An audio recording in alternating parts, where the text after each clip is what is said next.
Hey, everybody. Welcome, welcome, welcome. So glad to be here with all of you tonight. Just getting these streams going, opening up my windows, and, we're doing two a day. Two a day. It's quite a rhythm to get into, but it's worth it because I get to see all of you, and that's really, really great. So, hit the like button, hit the subscribe button, hit the notifications bell. We're going to have a good conversation here tonight. Should be good. Should be some good stuff. I'm looking forward to it. Just started the Rockfin. We'll get on Rumble. Make sure we have Rumble open in case people are sending Rumble rants because they always do that. We have good Rumble rants. And it should be a good conversation here tonight. So I guess I'll bring in the opening music. All right. I'll just pull up that opening music for us and we'll be good to go. So, thanks everybody for being here. A couple things to talk to you all about. All right. Just let me, there we go. Here's the intro music. Very good. All right, let's do it. Of the American century. I say that the century on which we are entering can be and must be the century of the common man. A radical redistribution of economic power. I mean, that racism is a byproduct of capitalism. Everything would be all right if everything was put back in the hands of the people. We need a government that will make sure Americans are taken care of and organize the economy to serve the people, not the profits of a wealthy few. We now have the techniques and the resources to get rid of poverty. We got to start getting out there with the people. Get out of the movement and get to the masses. We need a government of action.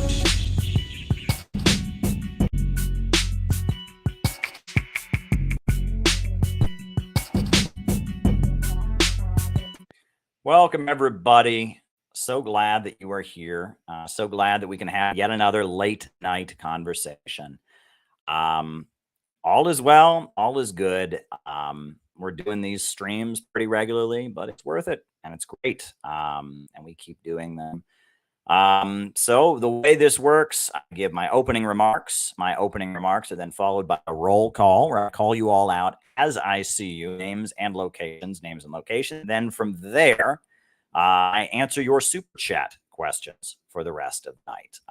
That's the way this tends to work. Now, there's a couple announcements. I guess just really one announcement. Well, two announcements, really, I guess. Two announcements for us to get out of the way here. The first one is that we are having a convention. The Center for Political Innovation National Convention is taking place in Portland, Oregon. That'll happen on December 2nd, and it's going to be absolutely awesome. Scott Ritter is going to be there. Jyoti Brar from the Communist Party of Great Britain, Marxist-Leninist, is going to be there. It appears Garland Nixon is going to be there. In addition to that, it appears that Nick Brana of the People's Party will be there. It also appears that David Rovics, the great anti-imperialist musician, he will also be there. It is going to be the place to be. It's going to be an awesome, awesome conference. You do not want to miss it. It's going to be awesome. I'm definitely going to talk about it. Don't worry. It's going to be absolutely awesome. So I hope that you will mark your calendar. It's going to be a really, really great event. So I hope that you'll be there. I mean, there's that. If you want to send a donation to help us do the event, donations are always appreciated. But please be there. Please come. Please attend. Please bring your friends and family. It's important that you be there, right? But here's the way you can support the conference. With a donation, you can send directly to CPI on Stripe. That's going to be important. So we do appreciate it if you're able to do that. Please help us promote the conference. Please help us build the conference. Please do everything you can to make this a success. We need to close out the year with an epic anti-imperialist rally for some reasons that I will get into later tonight. That will, we'll be talking about. So that's the first big announcement. Second announcement, we'll just get that one out of the way as well. Second announcement is this, that we do have on the CPI YouTube channel, we do have morning messages. I forgot to put one up last night, but we got one that'll probably go up later tonight. Start your day with revolutionary hope and optimism. The Center for Political Innovation YouTube channel. We do have morning messages that happen as much as we can. So we would like you to tune in, start your day with revolutionary hope and optimism, meet a different member of the Center for Political Innovation, and if at all possible, we'd like you to make some morning messages. The more people in the community who make messages, the more different perspectives and views are out there. It's a really, really beautiful thing. It's a really, really beautiful thing. We could really use your support. So that is our hope, is that people can make the morning messages. People can record morning messages. People can listen to morning messages, and our community can stay in touch with each other, stay intact. That's what we would really like to do. So there's that. Just like to get that out there. Just mentioning that as well. So, couple things. I guess those are the opening, the announcements, I guess, about the conference and morning messages. We're building a community here with CPI. We have, I believe at this point, 123 dues-paying members of the Center for Political Innovation. It's a great membership, and people are coming from all over the country to help us build for the Portland Conference, to help us have great events for the Portland Conference. So we would like to expand this community so that it includes you, and includes you. So we just want to make sure that people were aware of that. And there you go. There you go. Now, I guess I will begin my opening remarks now, but I'll be writing down people's super chat, Rumble rant, Lockfin. I won't be writing them down, but they'll be on the list. So if you have a question you'd like to do, you have to do what Nicholas Lynch did, and send a super chat. Give me something to talk about. I was already going to talk about that, Nicholas Lynch. I'm going to talk about that. Have no fear. You're already on the list, but I will address that anyway. If anyone has anything else that they would like for me to talk about in the second half of our program, by all means, just send me a super chat or a Rumble rant or a Rockfin tip, and I will make a point of giving you an answer at some point in the second half of our program. That's the idea. I see someone just sent me a Rockfin tip right now. Jacob Grismer says, I heard Iran was the last nation where the IMF doesn't operate. All right. Well, you'll be getting an answer to that in the second half of our show. And that's a Rockfin tip that just came from Jacob. So yeah, all of this will make a lively second half of the program. Thoughts on Tom Clancy, his life and his novels. We're going to have a lively second half of our program. I can tell people are already asking good questions to get me talking. I'm really glad to hear that. So, folks, I'm going to begin my opening remarks now. After that, we'll do the roll call. Then I'll answer your questions. So first things first, it looks like it is finally letting me download this great video made by the Uhuru movement. So for a while, it wasn't letting me do that for some reason, but now it finally has let me download the video. And this is a video that just went up online from the People's Democratic Uhuru movement, the African People's Socialist Party. They just put this video up, like the last 3 hours. I think it was 3 or 4 hours ago. This is very fresh. And we'll give my thoughts on this video, right? Because I feel like, I've got plenty to say about it. I will give you my thoughts. Oh my gosh, Funky. All right, you're on the list. Very good. And I'll give you my thoughts on it. But, might as well just let them speak for themselves. This is the People's Democratic Uhuru movement. This is a message that they gave just a couple hours ago. And I'm going to show it unfiltered here because I have a lot to say on this. I've got a lot to say on this, but it's best that you just hear what they have to say first, right? It's just, best to hear it from them first, and then from there, we will engage in our analysis of it. I was surprised to see this video, to say the least, but at the same time, I don't want to give too much ado. If you haven't seen it already, I don't want to ruin it for you. All right. We're going to skip through the countdown.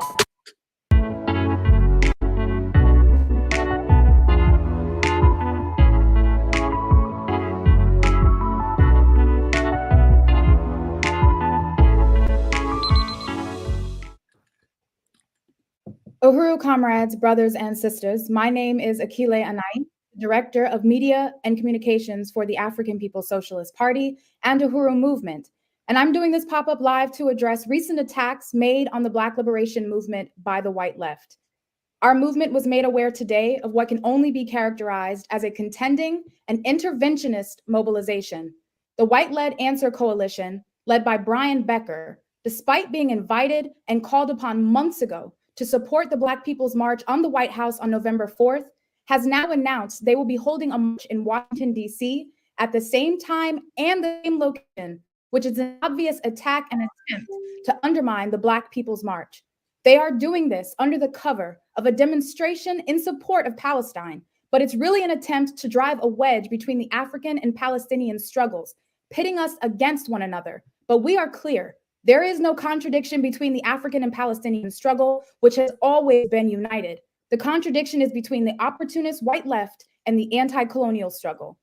The Black is Back Coalition for Social Justice, Peace, and Reparations, of which the African People's Socialist Party is a member organization, and Chairman Amalia Shatella, a founding member and present chair, has held the Black People's March on the White House annually now, which for the past 15 years, around the same time each year.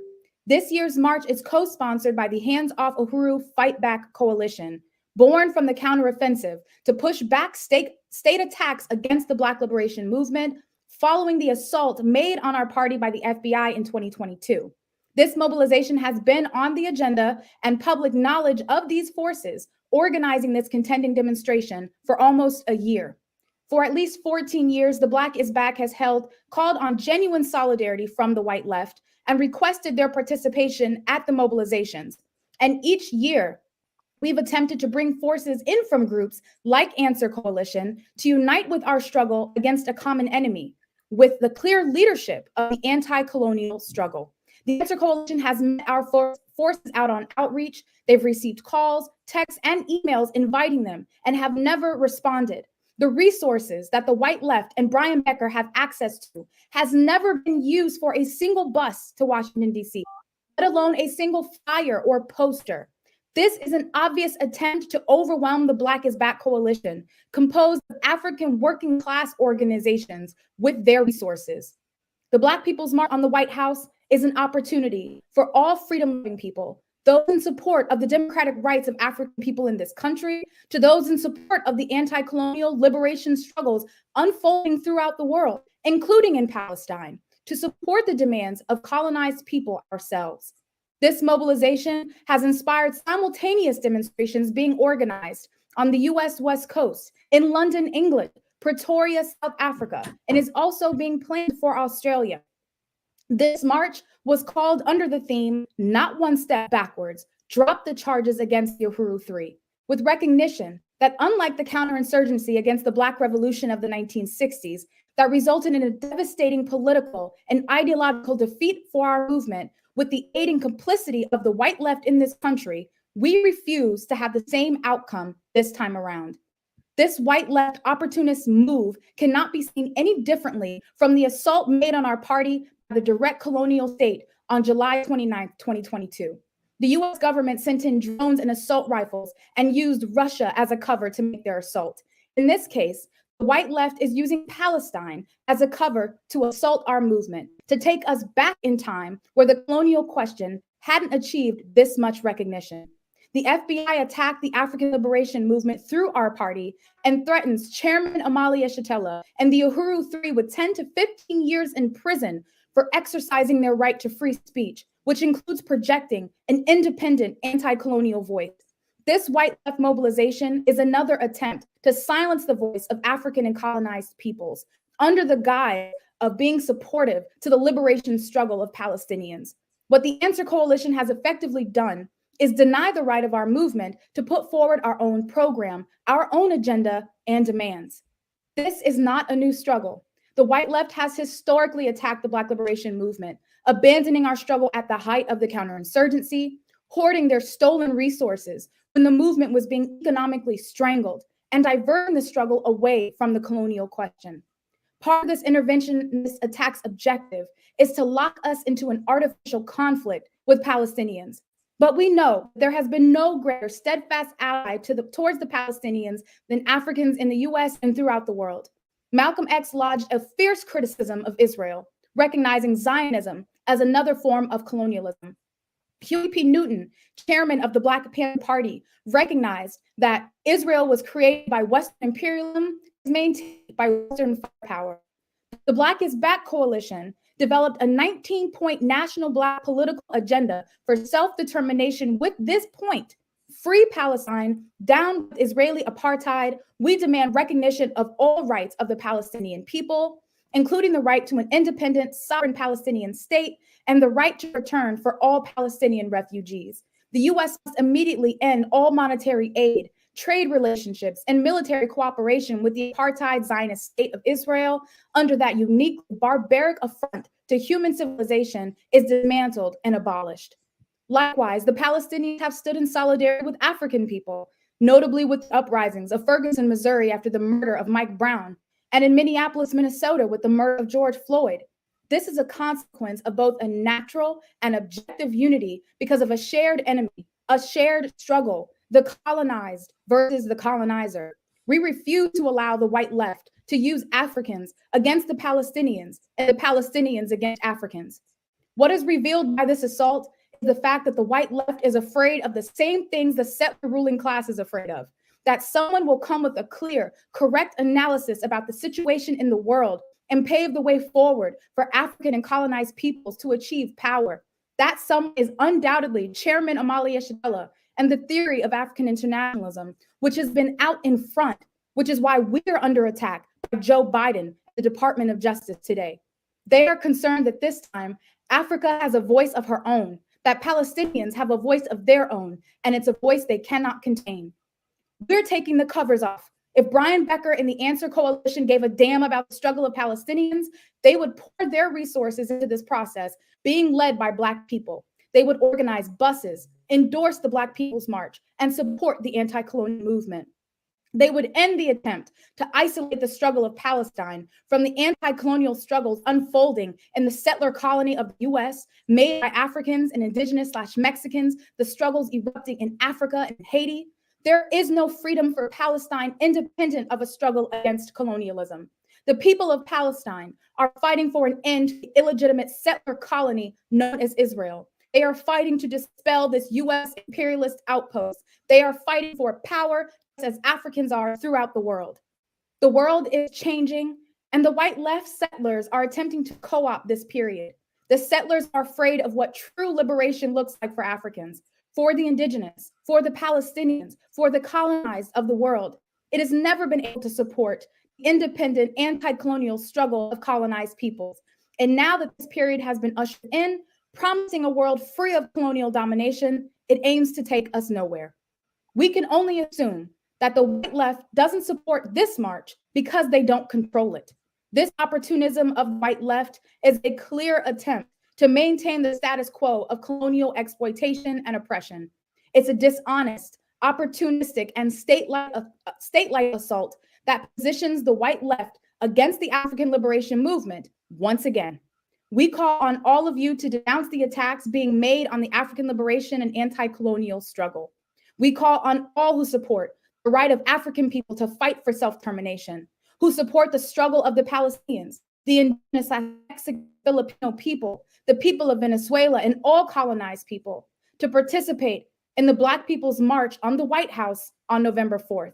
We call on settlers who want to jump off the pedestal, who don't wish to stand on the side of the oppressor, to join the Black People's March reparations contingent.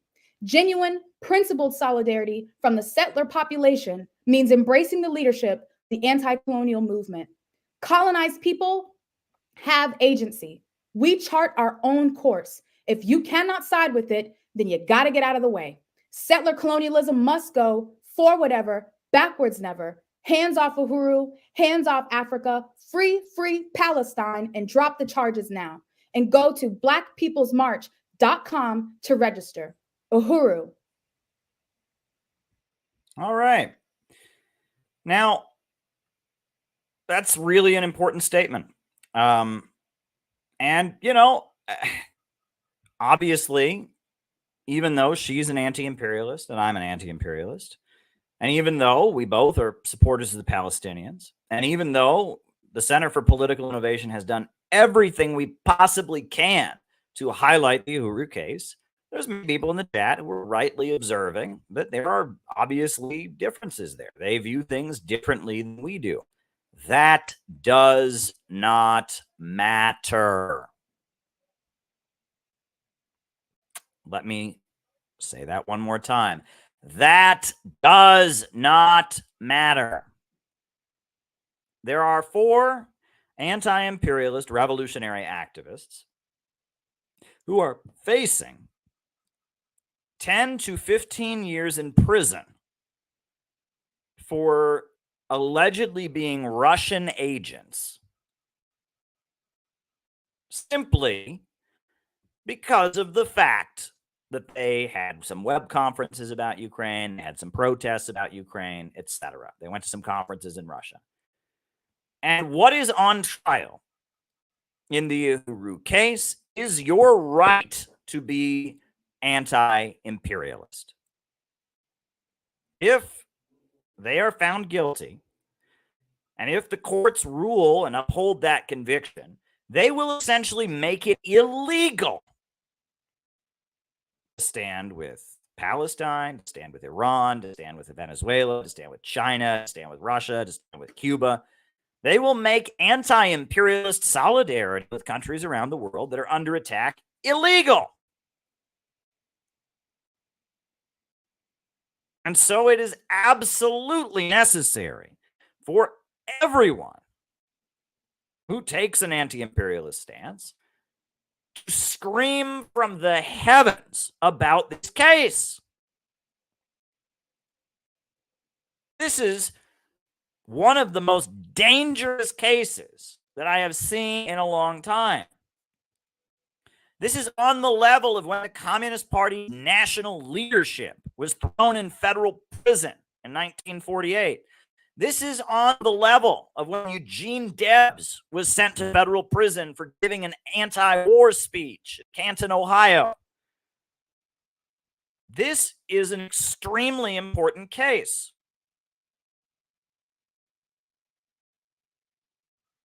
Extremely important. But the Answer Coalition doesn't think so. Not only has the Answer Coalition not rallied around the case to anywhere near the degree that the CPI has. I mean, I'm sorry. Have we had a conference yet that we didn't give a platform to the Uhuru movement at? We have made whole documentaries about the Uhuru movement. There's members of our group who go to their conventions. In Boston and in Chicago and in St. Louis, Missouri, we are always highlighting the Uhuru case because it is so important. And not only is the Answer Coalition, with so much more money than we have, so many more members and resources than we have, not only have they not done that, they've done even worse. Now, they are directly trying to sabotage the national protest that the Uhuru movement has called around their case. It is atrocious what the Party of Socialism and Liberation is doing. But based on their behavior, you can only assume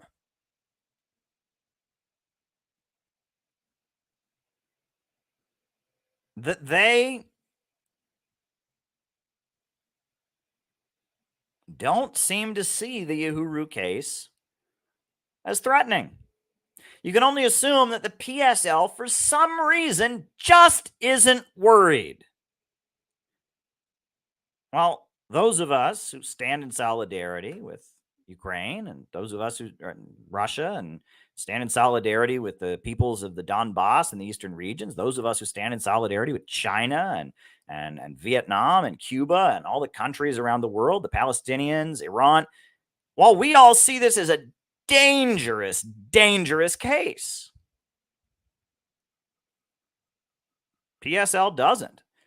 They don't see it as a dangerous case. So much so that not only are they not highlighting it the way we, with our tiny level of resources, are highlighting it, but on top of that, to top it all off, they are going out of their way to diss the organizers of the Uhuru movement at a time they're facing years in prison. Chairman O'Malley is over 80 years old. They're going to put an old man in prison until he dies. You know, they're not worried about it. Now, if that doesn't disturb you, it should. But I've got a lot more to say on this, because when I first heard about this, when someone first texted me about this today, they said to me, Caleb, do you think that PSL did this to distract from the Uhuru movement? And my first response was no. And you know why my first response was no? Because I don't think, I got to tell you, right? And I mean, tonight we're just going to have a frank conversation. We are going to say some things out in the open that generally is not considered polite company. It's a gentleman's agreement. You don't go there. I'm sorry, you have hit me below the belt so many times. The PSL people have been so vicious and evil in how they have treated our organization. Just like they're viciously attacking the Uhuru movement. Now they have viciously targeted us. They're going to hit us below the belt. I don't see any reason that we can't take the gloves off here and tell you. And I'll tell you why. I will tell you why. At first, I didn't think this was a direct attack on the Uhuru movement. And technically, you know, it may not be. Doesn't matter. It shows they don't give a shit about the Uhuru case. First of all, they don't give a shit about the Uhuru case, and they have no concern about stepping on Uhuru's toes. But number two, there's something much more sinister at play. There is something worse here that if you're familiar with my critique of PSL, you'll understand. But before we do that, I am going to show you a clip from our recent documentary.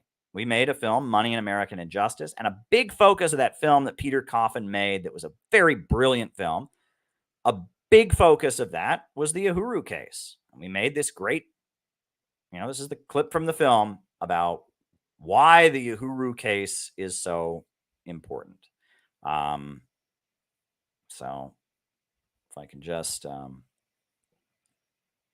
why the Uhuru case is so important. Here is the clip from our film. Was done. U.S. media kind of forgot about those communities. Well, Uhuru, they went out there because they saw black and brown people like themselves that were out there protesting and rioting, and they stayed there. And they've been there since 2014, providing services in the community, giving these young people in the community something constructive to do, not just go out and break shit to raise awareness about the conditions they're in, but ways to actually feed people and serve the community. And they've been there in St. Louis since 2014 doing constructive work. They have really escalated these programs. They have a farmer's market. They provide classes and services to pregnant mothers, and in particular in St. Louis, Missouri, and in St. Petersburg, Florida. They're trying to undo the damage that the U.S. Department of Justice and the state police and the local police and all the forces have been doing in communities like Ferguson, Missouri. And at the same time that they've done this community work, the African People's Socialist Party has also taken a firm anti-imperialist stance. They support China. They support Russia. They support Cuba. They support Iran. And when the United States started piling weapons into Kiev, they defended Russia's right to intervene. This defensive war in Ukraine that Russia is actually waging against world colonial powers, not Ukraine as a single entity, but the U.S. and all colonial powers who have an interest in colonially dominating African people right here in this country and around the world and extracting resources from the majority of peoples on the planet. That system, this current system, is in severe crisis and they cannot rule in the same old way.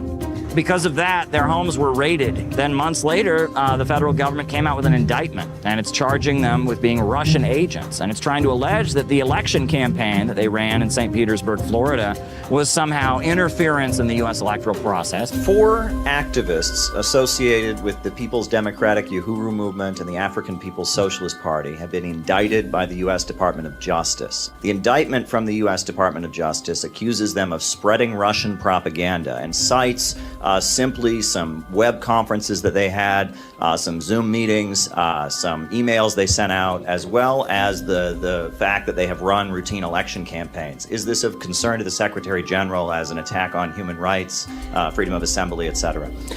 I frankly was not aware of the case before you mentioned it. Let me look into it and I will get back to you. What's going on in Africa is directly connected to what's going on here. What's going on in Ukraine is connected to what's going on in Harlem. You know what I'm saying? It's an international global economy that's all connected. Because they go to conferences in Russia, this constitutes Russian meddling in the elections. The whole thing is ridiculous. It's completely, utterly ridiculous. They've been running these campaigns for years, since before I was born. Back in the 1970s, they were running people for office. Their platform of reparations, I mean, Marianne Williamson, she's a major Democrat candidate. She also says she believes in reparations. I mean, it's not a unique message that they have in that sense, but they have been targeted because they're doing what you're supposed to do. I mean, you know, at all of our meetings, we have a picture of Fred Hampton up on the stage because Fred Hampton, he built a free breakfast program. He organized what he called a rainbow coalition, uniting low-income people, white, black, brown, Arab, Latino, into one organization, you know, trying to build up community empowerment, trying to do community service projects while teaching Marxism and socialism.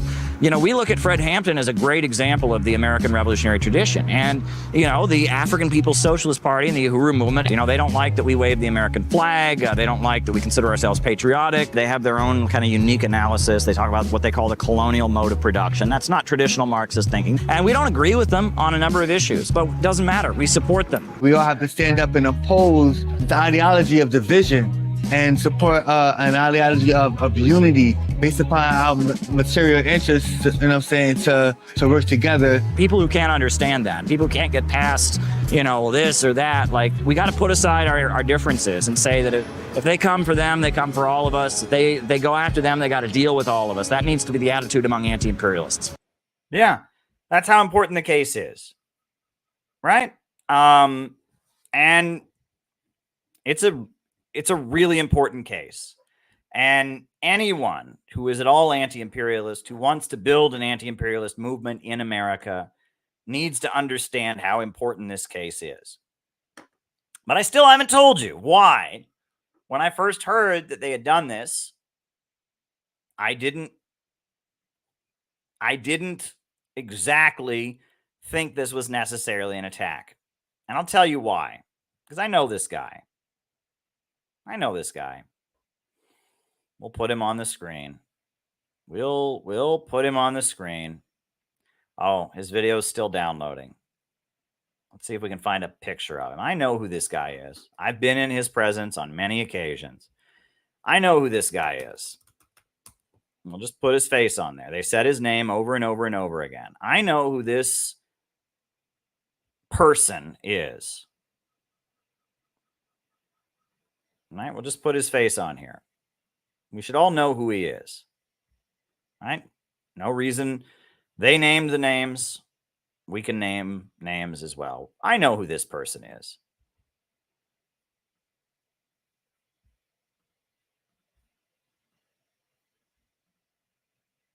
This is Brian Becker. He's from an ultra-wealthy family in Rochester, New York. And the Party of Socialism and Liberation is his family property. You'll notice that the leader of the Party of Socialism and Liberation in California is a man named Richard Becker. That would be Brian's younger brother. You'll also notice that the candidate that the Party of Socialism and Liberation has run for office many times, even though she's a horrible speaker, just an absolutely horrible speaker. She has like a lisp. I mean, she's just like the worst person you'd want to represent a party, is a woman named Gloria La Riva. Gloria La Riva is Richard Becker's wife. And you'll also notice that the editor of the print magazine, the print publication of the PSL, is someone named Ben Becker. And who is Ben Becker? Ben Becker is Brian Becker's son. The Party of Socialism and Liberation is socialism in one family. It's a family business.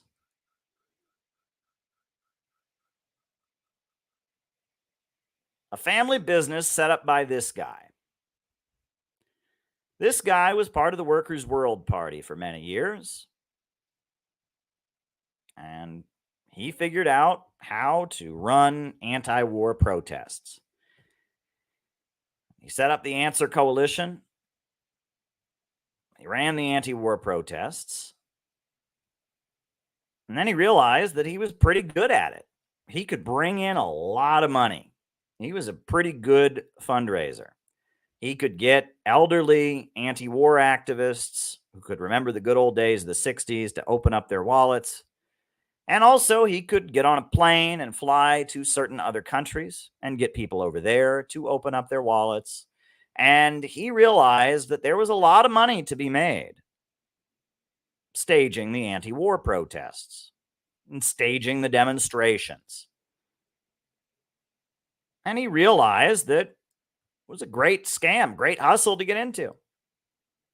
However, he realized that, if the anti-war movement were to actually get anything done, if there were to be actual civil disobedience, if there were to be actual efforts to stop the war, the feds might start looking into the bank accounts and asking questions about where the money went. And that's why you'll notice that during the U.S. invasion of Iraq in 2003, Brian Becker, his group, was having some of the biggest anti-war protests since the 1960s at that point.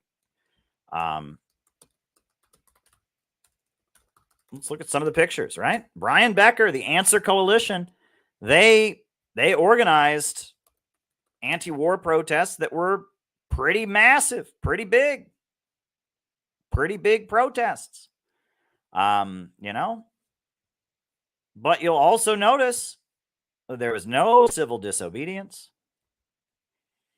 Hundreds of thousands of people were piling into Washington, D.C. in 2003 to oppose Bush and to oppose his wars. But there was no civil disobedience, no arrests.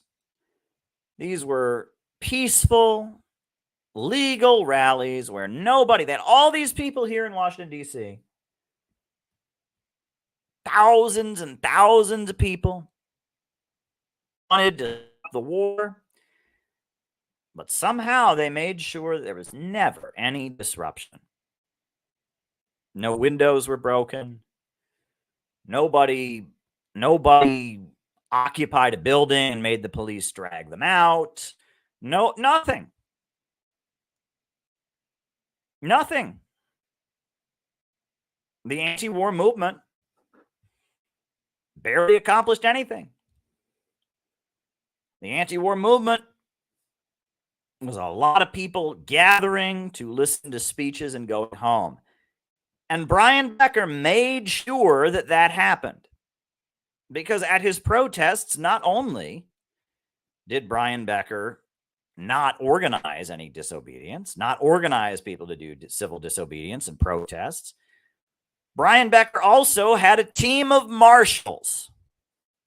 Let's see if I can find a picture of Answer Marshals. Answer Marshals protest, right? If I can find a picture of them, right?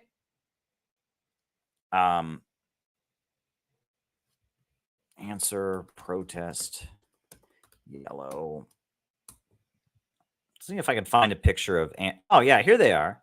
Well, no, those are the yellow vests from Europe. But let's see if I can find some Answer Marshals. They always wear these bright yellow vests. These bright yellow vests, and they're there to make sure that the police don't have to do anything. That's what they're there to do. Right. Answer protest marshals. And he had this whole team of people in yellow vests who worked closely with the police to make sure. I'm trying to see if I can find a picture of them. Right. Answer protest marshals. Answer protest activists. Answer protest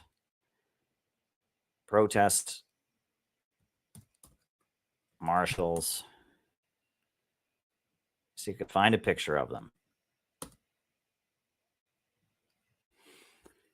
And they had this team of people who, if you started doing real civil disobedience, and if you started actually trying to get anything done, they would escort you out of the rally. They would push you around. And Answer on top of that, I was in the Workers' World Party, which they broke away from. They formed the Party of Socialism and Liberation. And they had a vendetta against the Workers' World Party. Right? It was just a stupid rivalry. So the Answer Coalition, just to show how tough they were, just to show that they were the boss, and it was so stupid. If you were having a protest, you were organizing a protest, and they didn't like you, they would come and have their protest on the same spot and shut you down. And they did this over and over and over again, just to mess with the Workers' World Party. It was a long-standing rivalry, just to mess with the Workers' World Party. They would have their protest on the same spot, and try to shut you down. And I saw them do this many, many times. It was the most juvenile thing, the most petty criminal behavior, right? I mean, it's like, you realize being king of the protest cage doesn't mean shit, right? But it's like, they feel like they're important, right? The Answer Coalition, they feel like they're important. And so their ability to be the protest marshals, to be the protest police, to take control of the protest, to shut your protest down and have their protest to prevent you from having your protest. Their ability to do that, that is like their, that is like their ego, right? It's like they're feeling that they're important, right? If you want to speak at the rally, you better talk to them because they're the boss. They're in charge, right? And, you better not mess with them, right? They're so special and they're important, right? This is how they conduct themselves. And they have largely made sure that there's no actual resistance, no actual civil disobedience, no actual action to prevent the next war. And on top of that, they lately have been big advocates of wokeism, big advocates of cancel culture. We don't associate with the right wing. They're big advocates of that. Now, they say they support the Uhuru movement. They say they want the charges against the Uhuru movement dropped. That's their claim. But now they're basically doing to the Uhuru movement what they've always done. And at first, I didn't think this was necessarily an attack on the Uhuru movement. I thought it was just self-interest, and I will show you why. right? I will show you why.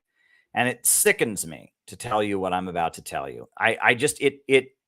It sickens me now more than any other time. But this is the guy. This is the kingpin, the CEO of Protest Incorporated. This is Brian Becker, right? I want you to listen to his voice for a while.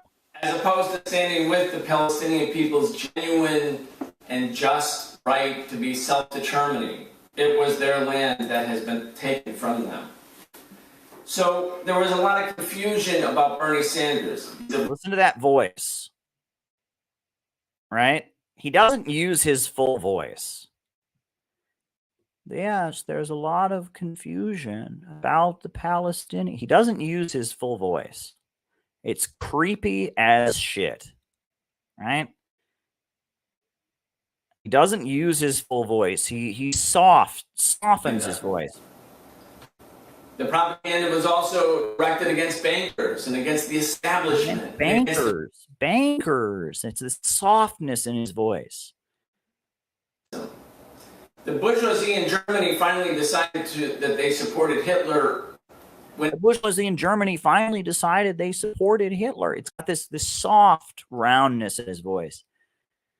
Folks, I got to tell you, in the Workers' World Party, Brian Becker had the reputation of being a womanizer. And I'm just telling you what I was told. The reason he was able to rise up the ranks of the party was because he never had a real job. He never had a regular job. He always had a woman he would live with, and he would live off of her financially. And he'd live off the woman he was dating at the time until they had a really nasty, ugly, romantic falling out after a year or two.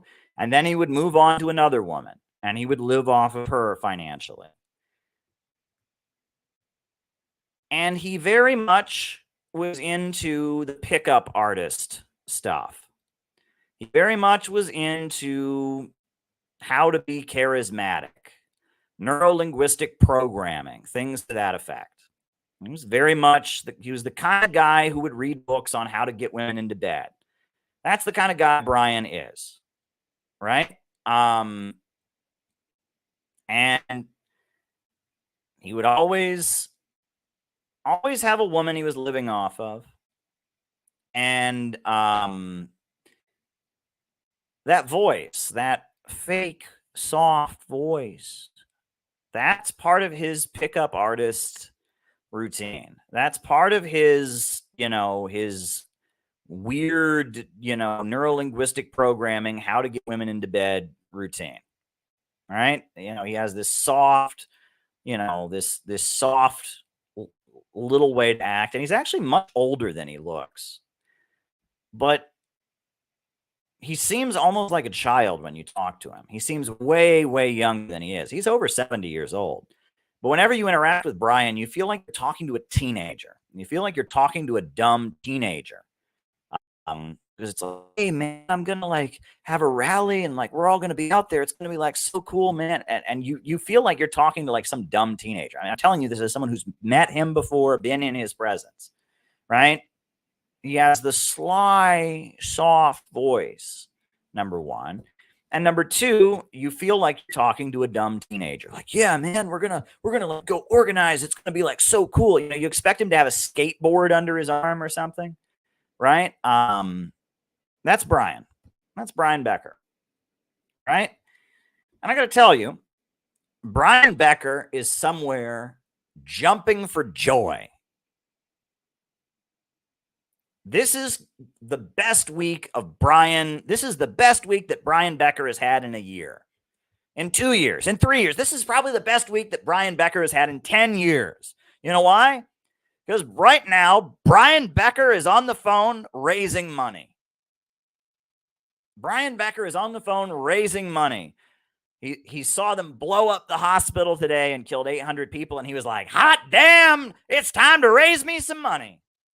right? And his supporters, they're sending out emails and they're calling people, and he's on Skype talking to people in other countries, and he's on the phone with people in Canada, and he's on the phone with people in California, and that people are opening up their checkbooks and writing checks, and Brian is sitting there, and it's raining green right now.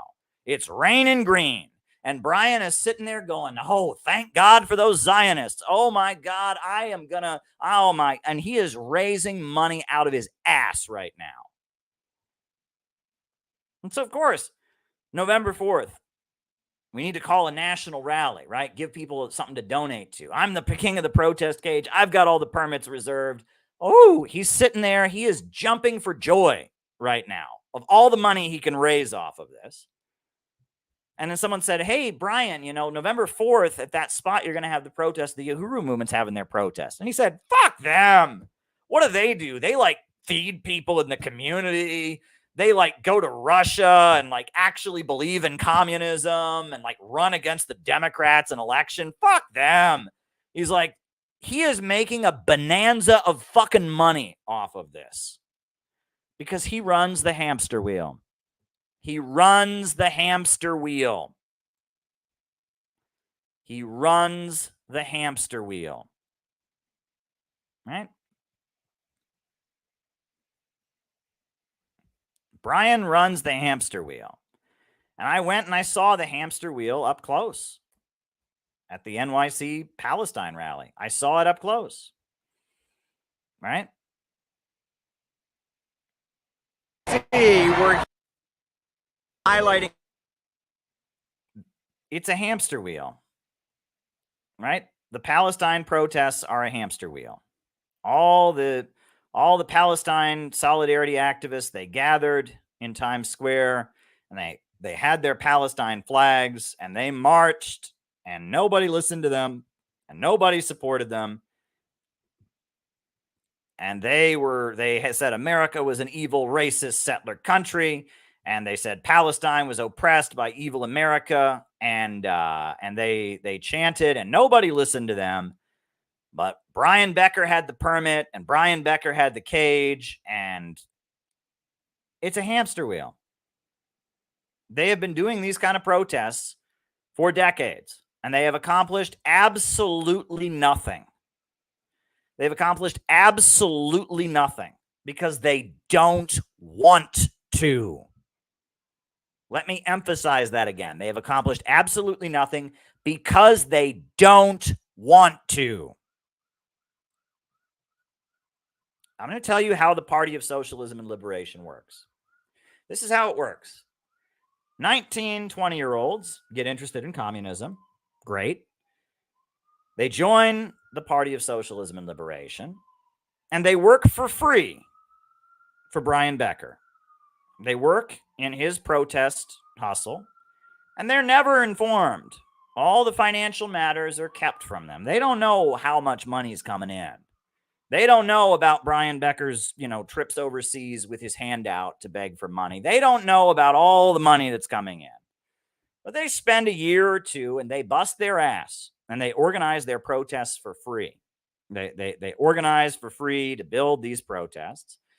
And if at any point they have any idea like, hey, we could win more people over if we do that, they say, shut up, white man, shut up. You have no right to speak here. Do as you're told.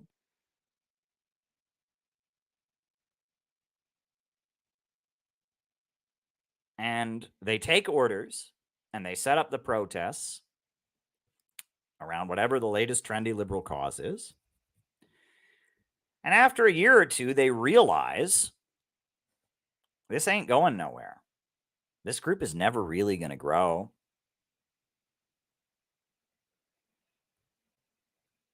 This is never really going to grow. We're never going to really recruit anybody. It's never going to expand. Right? We're never actually going to, get people elected to office on the PSL platform. We're never actually going to, win and have socialism in America. This is just a hamster wheel. And they realize that after a while. They realize PSL has no desire to become a mass movement.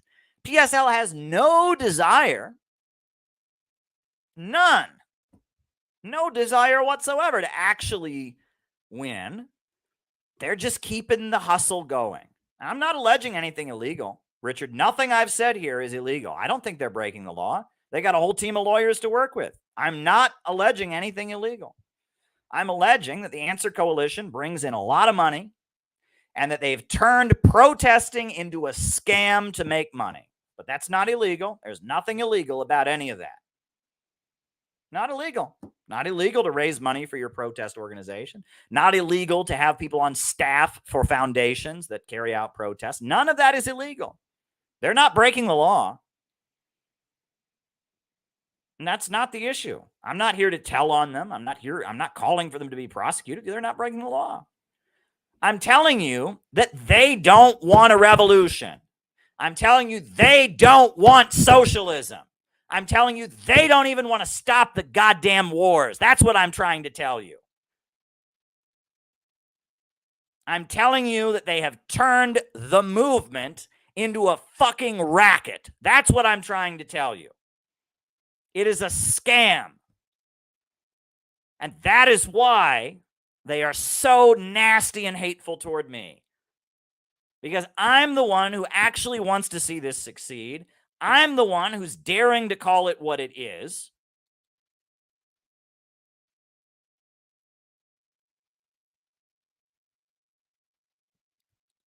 And that is why they have gone after me so viciously. And that's why they have rules. Like, we can't possibly have American flags. Why? Well, if we sounded like we liked America, then like average Americans might join us, and then we wouldn't be this other group where we get to be, just the other protesters on the fringe of society. There's a New York Times article. This was great. This was classic, and I will show this to you. I let me pull it up. If it'll get through, if I can get through the paywall or whatever. Brian Becker was quoted in the New York Times. And it was amazing. Let me see if I can find it. If I can find the quote. I should put it on the screen. It's not the kind of thing I can tell you. Right? If I tell you, you won't believe me. Yeah, here it is. Here it is. Let me see if I can get it to, right? No, yeah, here it is. Here it is. Here we go. This is from 2007. This is a face-off movement, a face-off moment. This is a mask-off moment if there ever was one. This is from the New York Times. The New York Times. Here, I'll email it and I'll put it on the screen. You all like to see quotes. This tells you everything you need to know about Brian Becker and the Answer Coalition and the Party of Socialism and Liberation. Here you go. I'm going to put it on the screen. I'm just emailing it to myself. Boom. Boom. This is from the New York Times. Not libelous. This is, unless he's going to sue the New York Times. This is from the New York Times, the main U.S. imperialist publication. I'll show you the headline of the article, and then I'll show you what Brian Becker said to the New York Times. No correction has ever been printed. He didn't take this back. He meant it. It was a great, great mask-off moment. I'll show this to you. Great, great moment. Great moment. So this is from the New York Times from 2007. I'm going to put it on the screen. I am going to put it on the screen right now. Here we go. This is the article that it comes from. In March, protesters recall war anniversaries. That's the name of the article. It's about the anti-war protests that happened in 2007 to protest the Iraq War. And here is the quote. Here is what Brian Becker said. Brian Becker, the national coordinator of the Answer Coalition and a member of the Party of Socialism and Liberation, said the group held out little hope of influencing the president or the Congress. Let me repeat that. little hope of actually changing anything, little hope of actually stopping the war. Brian Becker, the national coordinator of the Answer Coalition, member of the Party of Socialism for Liberation, said the group held out little hope of influencing the president or the Congress. Quote, "It's about radicalizing people," Becker said in an interview. "You hook into a movement that exists, in this case, the anti-war movement, and channel people who care about that political movement into political life, into activism. It's not about actually achieving anything. It's not about actually stopping the war. It's not about actually bringing socialism into existence. It's about recruiting to my little protest club. It's about getting more people to donate money to me. It's about getting more people to come to my little rallies. It's about raising money. It's about scamming people." If you look at what this quote says, they don't actually want to stop the war. They're telling you right there. He said to the New York Times, he has no hope of actually changing anything. Instead, he wants to radicalize people and hook them into a movement, into the anti-war movement. That's all it's about. It's about getting more people into the protest cage. It's about getting more suckers under his tent. He's a carnival barker. He's a con man. And he's got his soft voice. I care about you. I care about you. And I mean, and he's got a reputation as a womanizer. And he's right now, he is somewhere having, well, I don't want to be crass, but he's somewhere celebrating because the forces around the world that see what's happening to the Palestinians are desperate. They're desperate, and they're desperate, and they need there to be people in the United States who stand with Palestine. There needs to be people here challenging the pro-Israeli narrative. And so even though he's made absolutely no money, or he's made plenty of money, no progress in the last few years, none, even though he doesn't even have any hope, any strategy for ever taking power, people are unloading their checkbooks right now. People are unloading their checkbooks. Wealthy Arabs are unloading their checkbooks. Wealthy Muslims from around the world are unloading their checkbooks. It is so wrong. It is so wrong. Brian Becker hates average Americans. Let me repeat that. Brian Becker hates average Americans. He thinks they're all a bunch of racist white trash settlers. He mobilized against the Rage Against the War Machine rally because it had people from red states at it. It had people from small towns like mine at it. It had military veterans at it, right? He hates average Americans. They're not rich enough to be like him. They're not rich enough to be like Brian. He hates average Americans. He's the king of a protest club.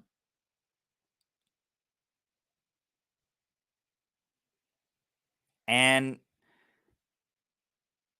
the fact that he's not worried about the Uhuru case doesn't bother him. What's happening to the Uhuru movement doesn't bother him one bit. He's not worried about it. He's not worried about it. That should tell you something right there, shouldn't it? They're going to declare protesting to be a crime. If they're going to declare protesting to be acting as a foreign agent, you would think that the Answer Coalition, with all the money they bring in from around the world and all the rallies there, you'd think they would be a little worried about this. For some reason, they're not. For some reason, they're so not worried about it that they're willing to go out of their way to diss the Uhuru movement. Now think about that for a minute. That makes me think that Brian's got some friends on the inside. I mean, is there some other possibility of why he wouldn't be worried about this? Why wouldn't he be worried about this? This is a guy who organized protests. He does exactly what the Uhuru movement does. He organizes protests. He runs people for office as PSL. I mean, I guess he doesn't do any community work. Uhuru is feeding people and housing people. Brian doesn't have time for that shit. Why would he do that? Right? He doesn't care about people. But what the Uhuru movement is accused of doing, having protests, running candidates, they do that. Why are they not worried that they could come for them next? Maybe that's because somebody on the inside told them they don't have anything to worry about.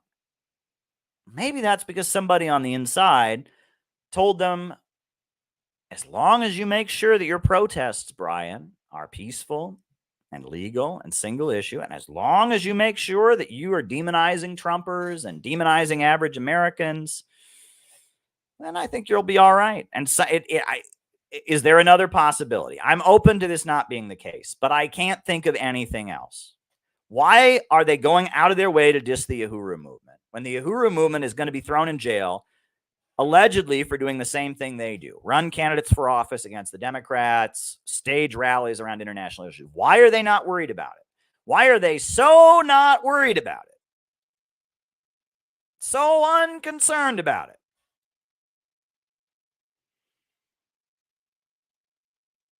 That they would go out of their way to diss the Uhuru movement. The same group that's being targeted by the FBI. And I mean, and you listen to the Uhuru movement, they didn't mince any words. They consider this to be a state attack. They think this came from the government. I think it did too. The fact that PSL is not worried about the Uhuru case at all, doesn't bother them at all, that they would go out of their way to diss the Uhuru movement this way. The fact that PSL has waged a personal, vicious attack on our organization, right? They were promoting the lies and smears against us like you wouldn't believe. The PSL-controlled Korean organization, No Detol, wouldn't allow CPI to come to their rally in New York City. All right, we wanted to come to their rally, and they wouldn't let us come to the rally, and they basically accused us of being an organization of rapists and pedophiles, which is ridiculous. It's not even what anyone alleges.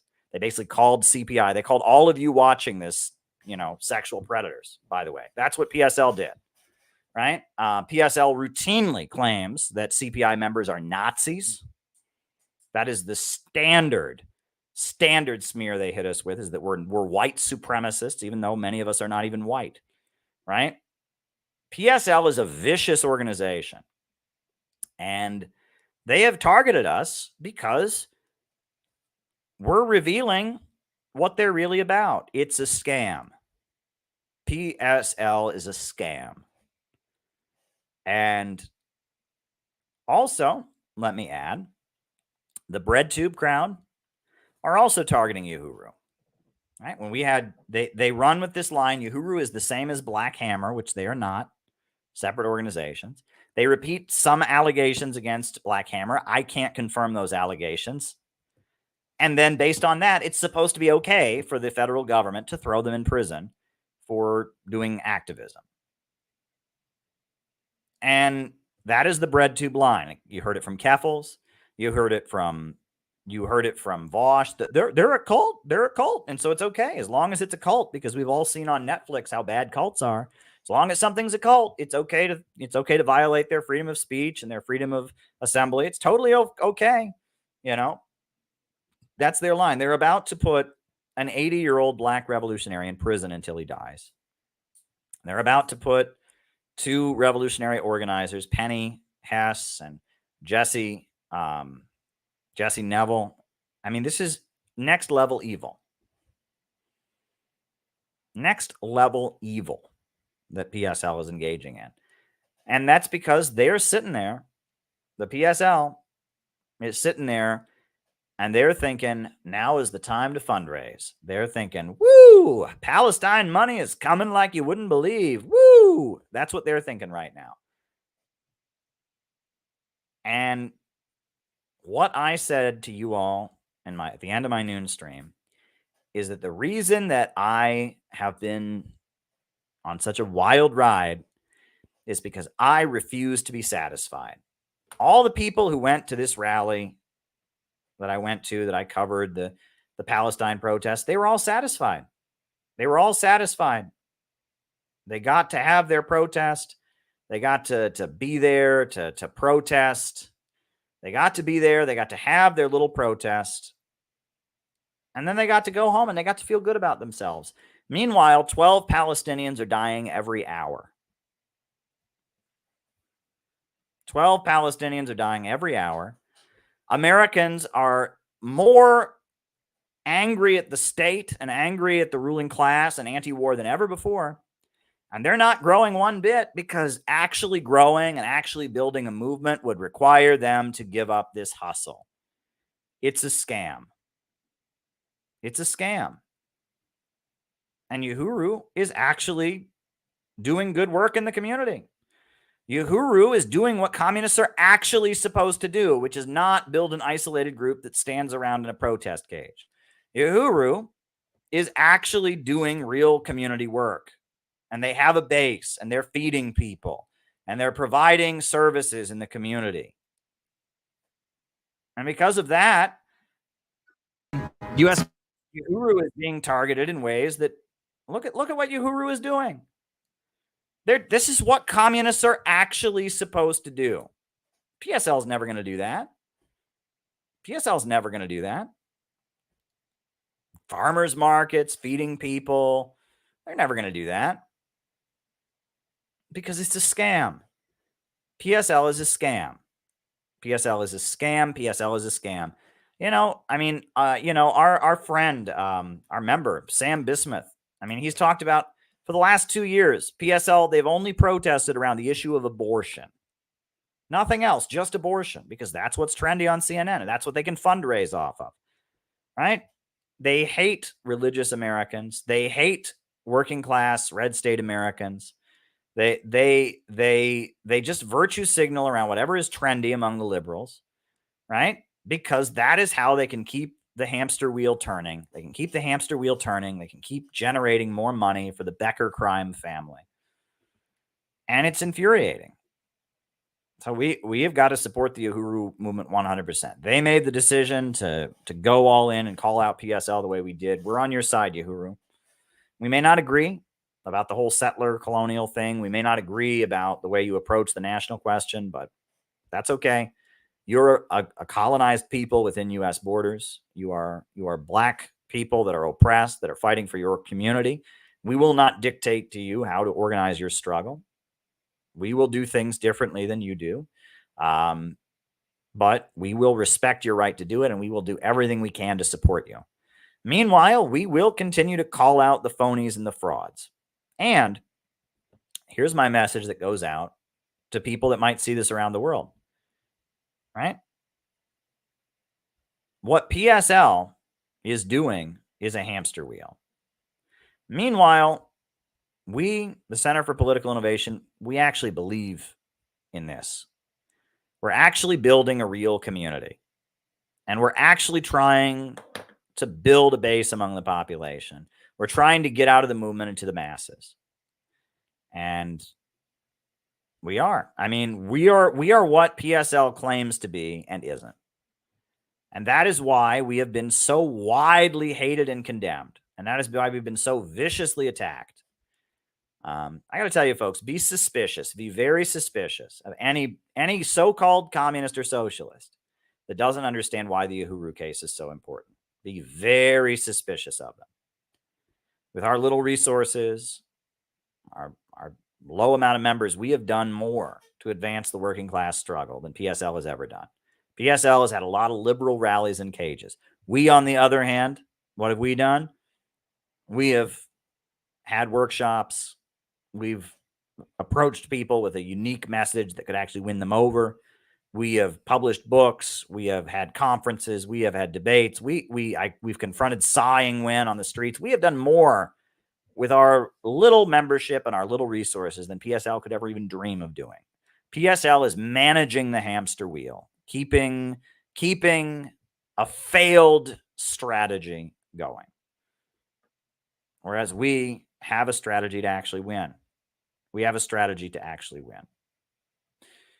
So I'm going to put on a video of CPI doing what we do.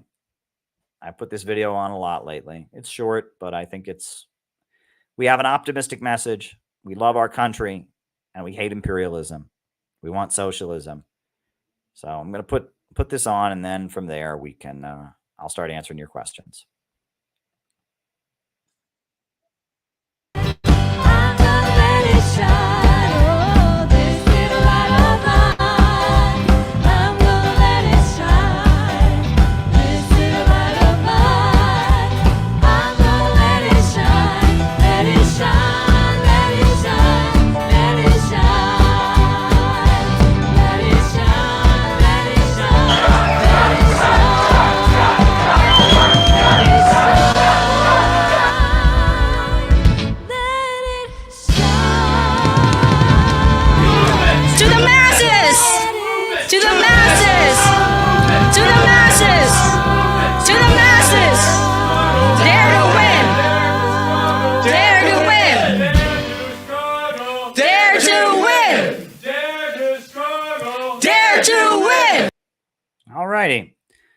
All right, folks. Names and locations.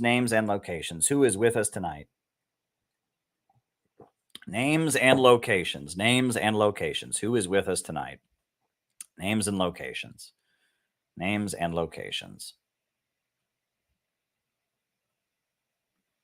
And I see Jamie Turner's got a Rumble rant. We're going to answer everyone's questions. Mark in Utica, New York. Mark Jones in Utica, New York. Carl in Washington. Killian in Milwaukee. Scott in Florida. Jenny in Cincinnati. David Rennie in Ontario. Names and locations, folks. Names and locations. Your friend Finn in Duluth. Welcome, Finn in Duluth. John Whitty in Houston. Patrick in Maine. Ryan in Kansas City. Nick Lynch in Daphne, Alabama. Patch in Arizona. Colin in Greensboro. Ottawa. Zach in Seattle. Welcome, Zach in Seattle. Jacob in Wisconsin. Hempcar is on the Rumble. John McCarthy in Chicago. Chiron from London. Chiron. All right. Bob Troy in New York. Grady in Southern California. Jamie in St. Paul. Welcome.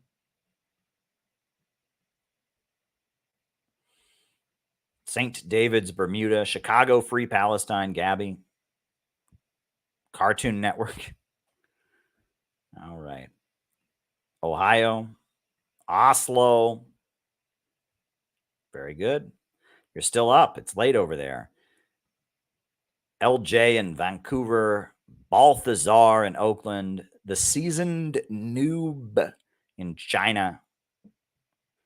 LJ in Vancouver.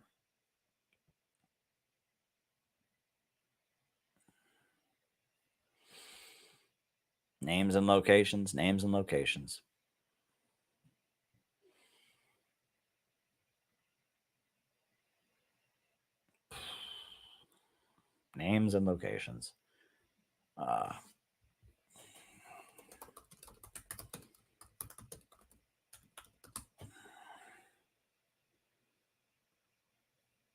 Okay.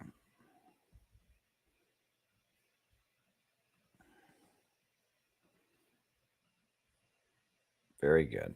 Very, very good. All righty. Fort Worth. David Fox is with us. Alan Rice in South Korea. Chris in Salt Lake City. All right. Better America in Northern Michigan. Welcome. Folks, what we are doing at the Center for Political Innovation is so important. It is so important what we are doing, because we're the only ones who seem to take this seriously. We're the only ones who take this at all seriously. There's so many jokers, so many fakers who just want to stay in the protest cage, want to be trendy, want to be hip. And there's so many people in addition to them, let me add, who are just weak. They just don't have the strength to do it, right? And you know, Brian Becker, all of them, I rage at them. But then there's another layer of people, some of whom even used to be part of our community, who are just cowards. You know, I shouldn't say they're cowards. They just don't have the strength. You see, some of the people who used to be part of our community and then threw a temper tantrum and left, where did they go? PSL. And they didn't even join PSL, but they're back in the protest cage, condemning rage against the war machine. They went right back there because they're cowards, because they don't have the strength to blaze new trail like pioneers. And they're scared. They're scared and they're weak. We're not weak. We're bold. We're ready to endure persecution. We're ready to endure harassment. We're ready to try things that have never been done until we get it right. And this conference coming up in Portland is so important. It's so important because we have to learn to do it differently. We got to learn to do things differently. We got to learn to get out of the movement and get to the masses. And this is so important. It's so important. We have to have a movement over here that's serious. A movement over here that isn't a money-making scam for the Brian Becker family. We have to have a movement over here that is serious. This conference is so important. It is so important. You know, take time off work. It's worth it. It's worth it. Send us a donation if you can. It's worth it. We don't get anything, you know. Brian is sitting over there. I bet you anything there's well over $500,000 that's already come into the Answer Coalition this week. At least $500,000. I'll bet you. I don't know for a fact. I don't run their books. All of that money is going. It's going to make sure there's just yet another big rally in Washington, D.C. that no one in America can relate to, that has no impact on the political conversation, where a bunch of woke kids with pink hair stand next to the Arab American community and chant, "Free, free Palestine. America is a racist, evil country. Free, free Palestine. We don't like Americans. We hate Donald Trump. Free Palestine." And then everyone goes home. Right? At the rally I was at in New York City, they had the PSL candidate for president speaking. It was like nails on a chalkboard. She's up there like Donald Trump, like he supports Israel, and like Israel is like a racist country, like America, and you know, so like we need to like go out and build the movement and protest and stuff, and like, you know, I like saw a video on my Facebook about like Israel doing bad things, and we're like against that. So vote for PSL and like join the PSL because like we're like socialists and we want to like divide up the wealth equally so that everyone has like all the wealth, and we want to like stop polluting the environment. So like join the PSL. Like is this going to have any impact on the political conversation in the United States? And you could have an impact on the political conversation. Millions of Americans are anti-war.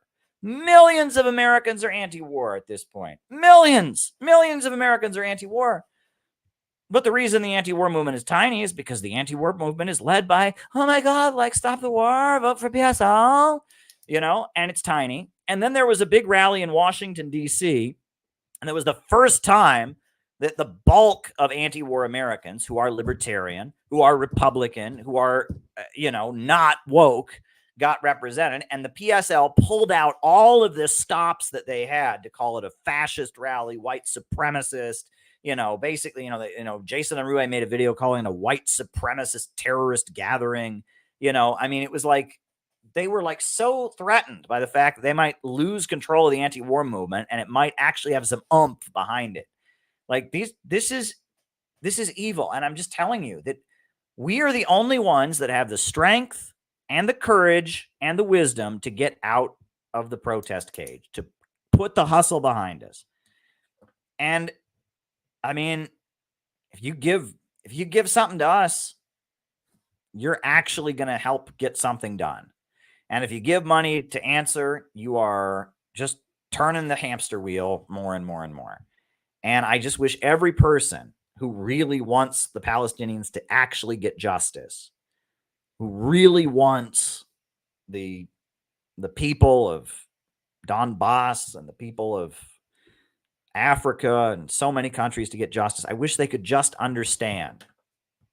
We are doing the work that actually needs to be done, and they are keeping the hamster wheel going. And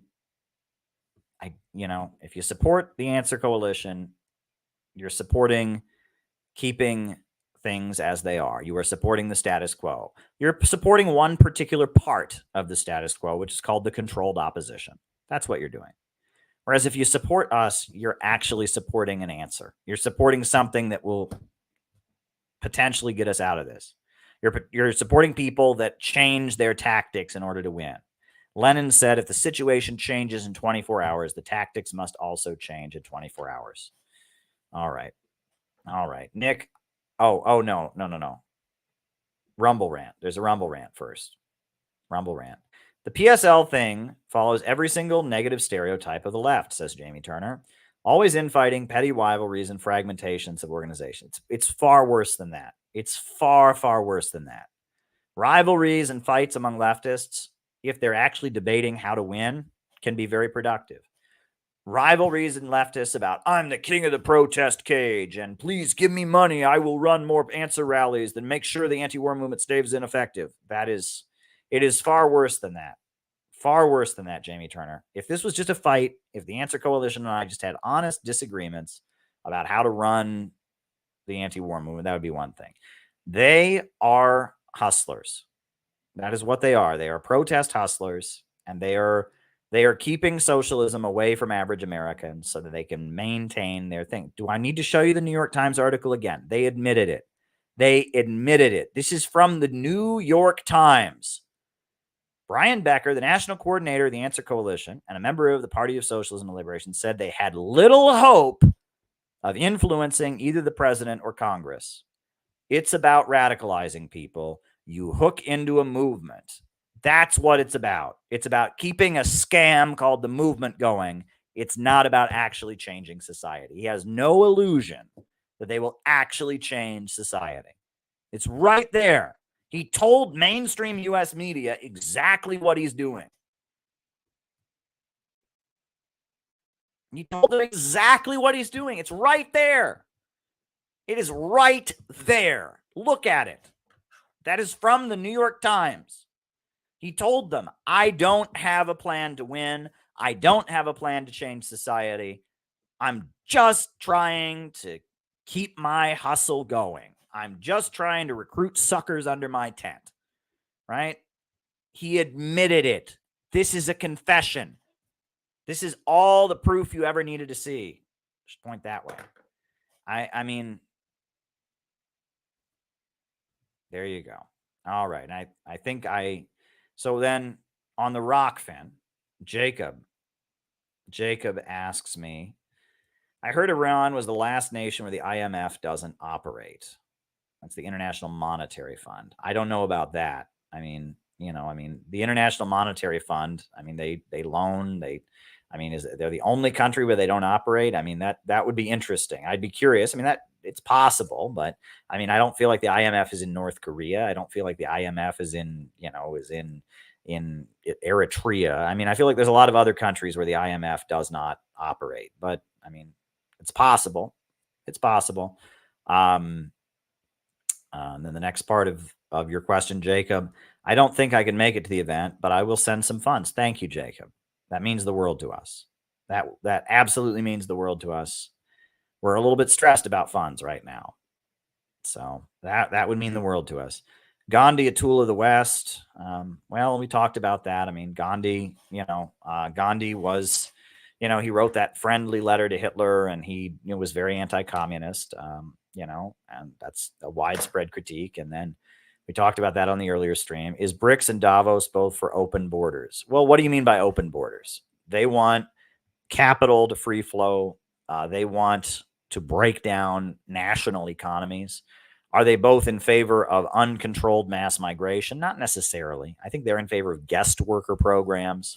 I think they're in favor of different things. But this idea that they're for, they just want to completely get rid of any borders. People could just walk in and out of country. I don't think anyone really advocates that, except for stupid anarchist leftists. right? But no, I do think they love guest worker programs because immigrants come here and completely live in the shadows and get taken advantage of. They love guest worker programs. They love the free flow of capital. They talk about the open international system. But as far as just anyone can just walk across the border, literal open borders, I don't think they're in favor of that. No, I don't think anyone's really in favor of that. All right. So super chats. Nicholas, I talked a lot about the Uhuru movement. So thank you for supporting and suggesting that. I do appreciate it. Tom Clancy. I have never read any Tom Clancy books. They've never really appealed to me. They're military, thrillers kind of, right? The hunt, nuclear weapons, the hunt for Red October and Patriot Game. And, it tends to be about terrorist groups and military guys. And I think Tom Clancy was he U.S. Navy or something. Those are like the dude novels, right? That it's kind of like, I did read Ian Fleming when I was in junior high. Or I think I was younger than that. I read Ian Fleming because my parents wouldn't let me watch the movies. And so I read all of the James Bond books. But yeah, Ian Fleming is he's your man's man, right? He writes military thrillers, right? I just, not my cup of tea, never has been. Never has been. There's there's Tom Clancy, there's certain writers, right? So there's Tom Clancy, and then there's John Grisham, right? And these are the books you read at the airport, right? If you go to the airport and they have like fiction books, that's what they've got. They got John Grisham. He's written 1 million books about lawyers. And then you've got Tom Clancy, and he's written a bunch of military thrillers. Who else do you have at the airport? Sometimes Stephen King. Not always, though. And Stephen King, he writes some decent stuff. I really enjoyed Hearts in Atlantis. I read Hearts in Atlantis. I don't read fiction anymore, but when I was younger, I dabbled in a lot of fiction. And I actually really enjoyed the novel Hearts in Atlantis. I enjoyed it. I enjoyed Carrie, the novel Carrie, and the movie Carrie I enjoyed as well. Stephen King, he's one of those pop writers. I know he takes an awful position on Ukraine that is just reprehensible. He really embarrassed himself on Ukraine. But he writes some decent stuff. James Patterson. He's one of those guys. I haven't read much of his stuff, but he's one of those airport guys too, right? One of those airport guys as well. Yeah. I call them the airport guys, right? The airport guys, right? If you go to the airport, what books do they have? Tom Clancy, and Stephen King, and John Grisham, and James Patterson. That's what they got at the airport, right? We got that at the airport. And then they've got Chicken Soup for the Soul, right? You got to know Chicken Soup for the Soul, right? Do they still have that, or is that from when I was young? Do they still have those?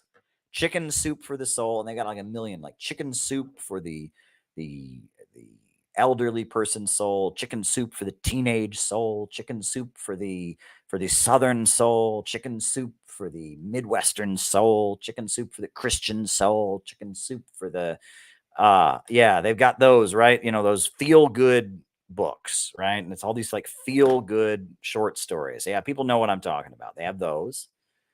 A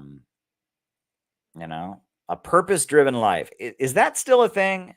Right? That book was real. That book was everywhere. That guy's a pastor in Colorado who he did like a Q&A with Obama and McCain during the 2008 election. But I think that it's like a Christian self-help book, right? But is that still a thing? And is that guy still around? I remember that guy, and he was popular in Colorado, but then I don't remember what happened with him. And they made kind of a scandal that he did ban gay people from his church because he's an evangelical Christian, and I don't know. Rick Warren, that's his name. Rick Warren. And he talked like this, right? I'm Rick Warren. I remember one of the questions he asked Obama and McCain. He says, does evil exist? And do you want to negotiate with it? What is it? He said, let me see if I can find the question. It was just such an absurd question he asked. Rick Warren, evil exist, Obama, McCain. It was like such a such a bizarre question. Yeah. Yeah, this is him asking Barack Obama the question. I'll put this on the screen. And the guy, I mean, there's like a hokiness. Is he still around? Is Rick Warren still around? I have not heard anything about that guy. Is he still out in Colorado? Does he still have his big church? Is he still a big thing? Rick Warren, is he still doing his stuff? Right? Yeah, he's still Rick Warren. All right. Good for him. Good for him. But yeah, this was the question. Listen to this question. This is just like, there's something like oddly like neoconservative and unhealthy about this question. Let's make sure the question is actually in the clip. They don't just show Obama answering it. I make them actually show the question. I hope that this is actually shows the question, because it was a demented question. So let me just see if I can find the question. Let me see if here we go. Evil does exist. Oh, come on. You didn't show the question.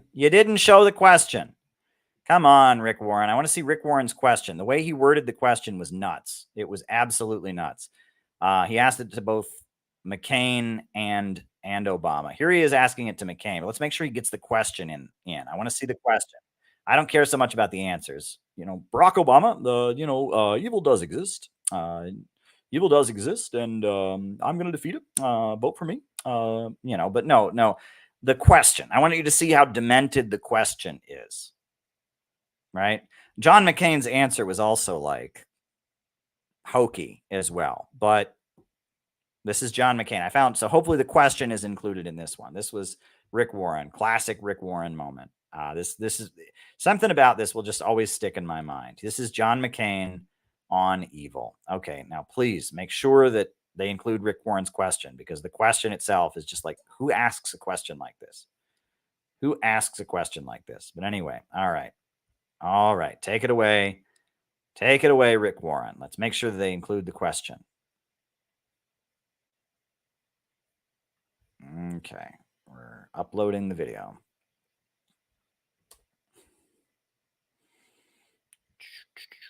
Okay, here we go. McCain on evil. Make sure the question is included.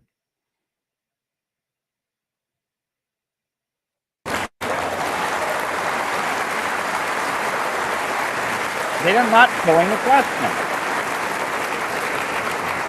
A couple of points. One. Okay. All right. This is infuriating to me. Show the question. The question itself that Rick Warren asked was bonkers, right? Okay. Let me see if I can get it here, because this is, yeah, I'll look in the closed captions here, right? Yes. Okay. This one has the question. Wow. Thank you for your patience, folks. Thank you for your patience. Okay. All right. You all are a great audience, right? No, I didn't vote for McCain in 2008. I voted for Cynthia McKinney in 2008. I voted for the Green Party. That was the first presidential election I ever was old enough to vote in. And I voted for Cynthia McKinney of the Green Party. So there you go. All righty. And McKinney sounds a lot like McCain, and that confused a lot of my classmates. And I will never forget, I was in college. I was in a 300 level political science course that year. And someone asked me who I was voting for. And I said, Cynthia McKinney of the Green Party. And this girl in a 300 level political science class with me turned to me and she said, do you realize she has no chance of winning?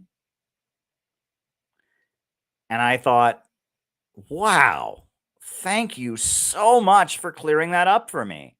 I'm sitting here in a 300 level political science course at a liberal arts college.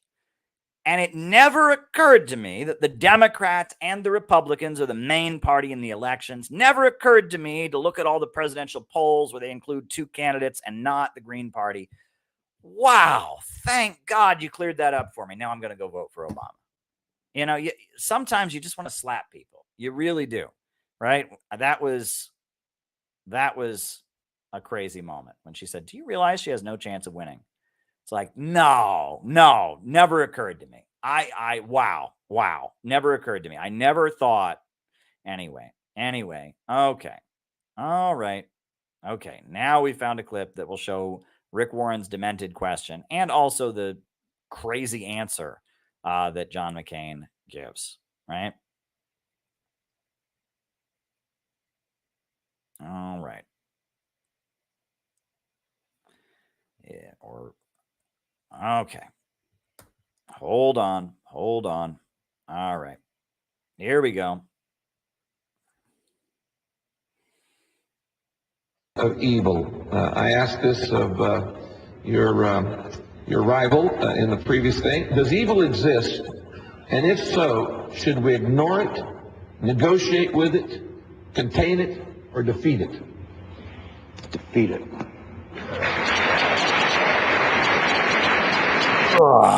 We're going to defeat evil. It was just such a classic John McCain moment. And like, what kind of question is this? Does evil exist? What does he say? Your rival in the previous thing. Does evil exist? Does evil exist? And if so, should we ignore it, negotiate with it, contain it, or defeat it? Should we ignore it? And thank you, Dustin. Should we ignore it, contain it, negotiate with it, or defeat it? That is like such a demented question to ask a presidential candidate. And of course, he's John McCain. He's a conservative. He was in a POW camp in Vietnam. No one messes with John. So what does John McCain say? Defeat it. Yeah! Defeat it. We're going to defeat evil. Yeah, we don't negotiate. It's just, that was just like the height of neoconservative idiocy. The question and the answer there. Right? I mean, it's just like, no, I would get up there. Well, I think we should ignore it. Right? I think evil should just be let to ignore. No, I want to embrace it. Actually, I want evil to spread all across the country. I mean, it's like, this is so, I don't know. It's like, who asks a question? One more time, just for the hell of it. This is how stupid. This is the stupidity of American politics. Previous thing. Does evil exist? And if so, should we ignore it, negotiate with it, contain it, or defeat it? Defeat it. Yeah! We're going to defeat it. Yeah! He's going to defeat evil. All right.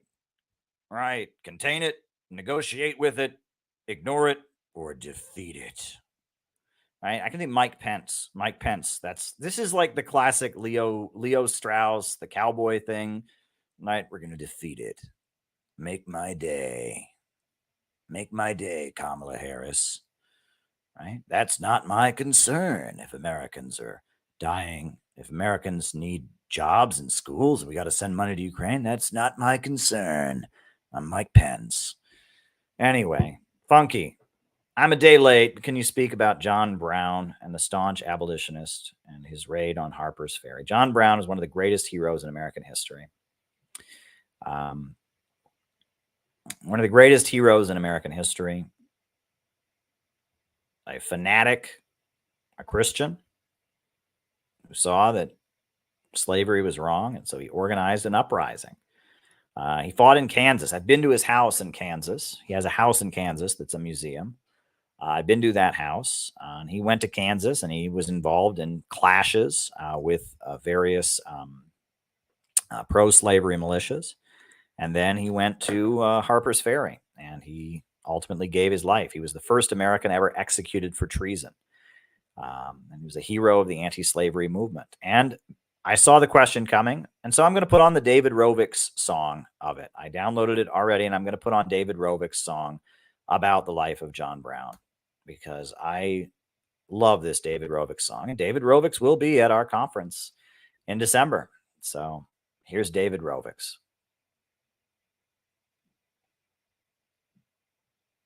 Owen Brown was an abolitionist. John was Owen's son. He grew up in New England. He was born in Torrington.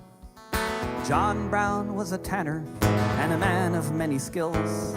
He stood up for the workers who toiled in the mills. He stood up for the Indians. He stood up for the women, for the oppressed and the exploited. This good man stood with them. So when Kansas was bleeding, he went and joined the fray. If the slave trade wanted Kansas, the slave trade would have to pay. Riding through the Kansas prairie with a fine and loyal band. Glory, hallelujah. Beecher's Bible in his hand. Glory, hallelujah. Beecher's Bible in his hand.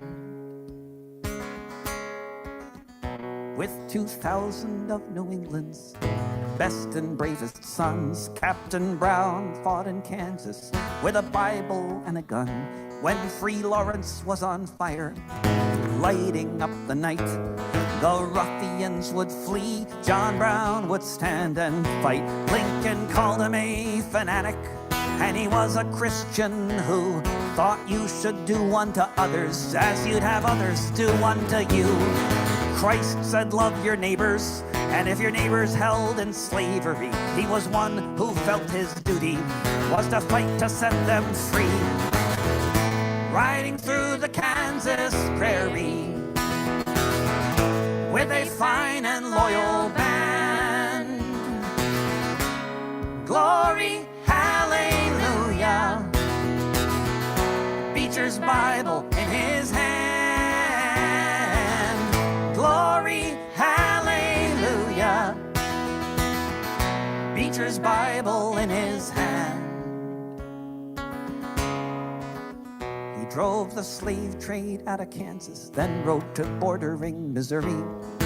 Raided the plantations, no compromise, said he. Broke the chains and shackles, rode at night to Canada. Out of the nightmare, the devil's home, America. He was caught in Harper's Ferry, his family lying dead. They questioned him for hours as he lay there and bled. They hanged him on the gallows, they laid him in his grave. John Brown was a Christian and he died to free the slave.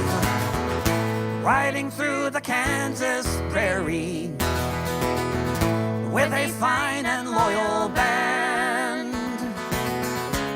Glory, hallelujah. Beecher's Bible in his hand. Glory, hallelujah. Beecher's Bible in his hand. Yes. There is a beautiful socialist realist painting of John Brown in the Kansas state capitol. Take a look at that. Wow. Wow. Yeah, that is epic. That is an epic piece of artwork that is in the state capitol in Kansas. And it was painted during the Roosevelt administration. John Stewart Curry painted this, and that's the kind of artwork that Roosevelt was painting all over the country. You know, just an epic, epic painting. Absolutely epic, just absolutely beautiful. And yes, we are admirers of John Brown. We consider ourselves to be from John Brown's legacy and tradition. All righty. Marianne Williamson tweeted that she hopes a group of countries other than the U.S. step in to negotiate a ceasefire. Yeah, it's a little urgent. And I mean, they're calling for World War III here. You know, I mean, if this escalates, if Israel ends up going to war with Iran, Hezbollah and Israel are already fighting. I mean, if this ends up going to a straight up confrontation between Israel and Iran, then Russia and China get involved, and the United States, and pretty soon nukes are going off and we all die. So there you go. I'm against it. And I really hope that, you know, I mean, anybody can step in and de-escalate this. They killed 800 people with a single airstrike. A single bomb was dropped on this hospital, a Baptist Christian hospital. They killed 800 people. It's a war crime. And they're going to come up with some excuse. They're going to say, oh, well, it was a Hamas hospital. There was a, you know, Evil. Absolutely evil. I'll answer that. I'm not familiar with Yahweh ben Yahweh. Who is Yahweh ben Yahweh? Googling it though, right? Because you did super chat. Yahweh ben Yahweh is an American religious leader and black separatist, founder of the Nation of Yahweh. Is he a black Hebrew Israelite? Is that who he is? Yeah. However, he was convicted of conspiracy to commit murder. Founder of the Nation of Yahweh. He preached that Jesus was black. What? Right. Okay. But he wasn't a black Hebrew Israelite. Okay. This is interesting. I'm not actually familiar with this guy. Yeah, this is an individual I'm not very familiar with. I know about black Hebrew Israelites, and there's many different forms of black Hebrew Israelites. And they use Yah, right? Like Kingdom of Yah. That's like no, that's Rastafarians who talk about Yah, right? I don't know. I'm not familiar with Yahweh ben Yahweh. Not familiar with him. But sounds like he was a black nationalist figure that I should look into. And thank you. I will do some research on that. I'm interested in that kind of stuff. So there you go. The Jesse Jackson campaign of 1984 and 1988. Okay. I wasn't alive yet. I was born in 1987. So I mean, and as a result of all that I've been through, I do question a lot of what I was taught by the Workers' World Party. I do. However, the Workers' World Party did endorse Jesse Jackson in 1984. And the reason that they endorsed him was because they saw his campaign as being in solidarity with the socialist camp. He raised support for the Palestinians. He raised the abolition of nuclear weapons. He raised ending apartheid in South Africa. He raised creating a national healthcare system. And he was the symbol of the civil rights movement. He'd been with Dr. Martin Luther King Jr. when he was killed. And so, yeah, the Workers' World Party endorsed Jesse Jackson in 1984. What's also interesting is all the Maoists did. The new communist movement of the 1970s was dying, and that many people, if you read Revolution in the Air by Max Elbaum, which is one of the histories of the new communist movement, they often put the 1984 Jesse Jackson presidential campaign as being where all the Maoists went to die. When all the Maoists, I mean, that was like their last revolutionary thing. And the campaign of Harold Washington for mayor of Chicago, who did get elected. I understand Harold Washington was like a leftist, and he did get elected, right? He was kind of a socialist. And the Maoists campaigned for Harold Washington, and the Maoists also campaigned for Jesse Jackson. Now, what's also interesting is the Jesse Jackson 1984 campaign. That was when they hit Jesse Jackson with anti-Semitism allegations. And that was kind of, that was a form of U.S. I mean, people had been called anti-Semitic before, but in the 80s, that was when there was really, that became a thing people got accused of. The Anti-Defamation League went after Jesse Jackson. And Minister Louis Farrakhan had been a big supporter of Jesse Jackson. And they went after Farrakhan. And Farrakhan and Jesse Jackson both got accused of anti-Semitism very badly in the 1984 campaign. My understanding is that when Jesse Jackson ran in 1988, his campaign was much more mild. It was not, in 1984, he was running as a leftist. My understanding is that also a lot of white people did vote for Jesse Jackson in Michigan. And that was, I mean, again, I don't know. People brag and all that. Supposedly, because of the Workers' World Party, a lot of white people voted for Jesse Jackson in 1984 because Jesse Jackson, at that point, they were closing down a lot of the auto plants. And Jesse Jackson added nationalization of the auto industry to his platform, which was, the Job is a Right campaign. He called for nationalizing all the auto plants that are closed so that auto workers in Michigan could keep their jobs. That was, that's the time of Roger and Me and the plant closings and all of that. And that supposedly the Workers' World Party pushed for him to advocate for public ownership or workers' collective ownership of the plants or something like that. And And he added that to his, and it got him a lot of votes among white workers, white auto workers in Michigan. I don't know if that's true or not. I mean, I don't know. I look at a lot of things now with a grain of salt. I ask questions, but yeah. And my understanding was the 1988 campaign was of a very different character. But, you know, I mean, he was a leftist. I mean, you know, look, it's very weird, right? But like prior to the 90s, Bernie Sanders-ish Democrats were not as uncommon. Now, the woke stuff, I mean, LGBT rights was obviously taboo, you know, much more taboo back then than it is now. But it was common until like the early 90s for Democrats to sound like Bernie Sanders, to talk against the very rich, to talk about, you know, the need for jobs and to fight against the, you know, Bonapartist, anti-rich, populist rhetoric from Democrats was not that uncommon. Part of Bill Clinton's rise to power was he pushed back against the DLC, or no, he set up the DLC, the Democrat Leadership Council, and they took the Democrat Party in a more free market direction.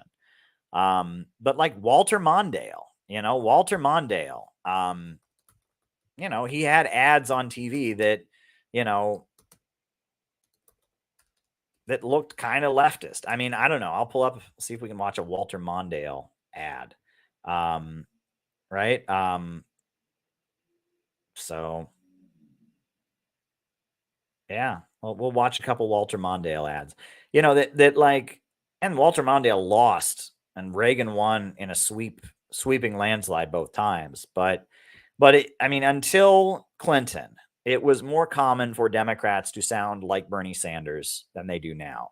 You know, it's weird. You know, it's like Bill Clinton kind of watered down the populist economics, the social democratic welfare state aspect.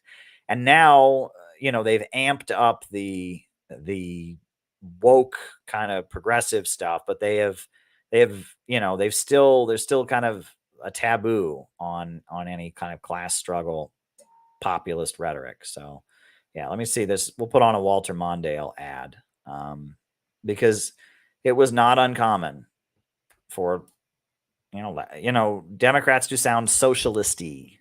You know, that wasn't uncommon, especially in the 70s and 80s, right? It was not as uncommon for Democrats to sound socialisty. You know, I think Roseanne Barr, when she first had her television show, it had kind of a socialisty, working class, you know, populist edge to it. You know, that kind of thing wasn't uncommon. In my lifetime, we've faced 2 world wars, a war in Korea, and then Vietnam. And I know this, I want our children never to have to face another. A president's most important job is to secure peace, not just now, but for the lifetimes of our children. But it takes a strong America to build a peace that lasts. And I believe with all my heart that working together, we have made America stronger and prouder and more secure today. And now we can work toward a lasting peace for our children and their children to come. Peace is the highest aspiration of the American people. Today, America is prepared for peace. We will negotiate for it, sacrifice for it. We will not surrender for it, now or ever. That was a Reagan ad, obviously. My apologies. Let's pull up a Walter Mondale ad. All right. But it's interesting because that ad from Reagan, it even sounded a little bit peacenik-y as well. But there you go. There you go. Let's pull up a Walter Mondale ad.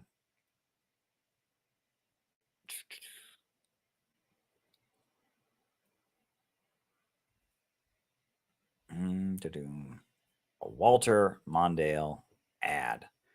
Walter Mondale. Way. The Republican Party and the pollsters are telling you this election is over. They're telling you your vote doesn't count. They have decided for you who your president is going to be, but I got a little message for them. Polls don't vote, people vote. We believe in a solid, just, compassionate, hopeful future. That's why I'm in politics. That's why I'm running for president. And that's why we're going to win. Okay. Oh, wait. Is this the ad?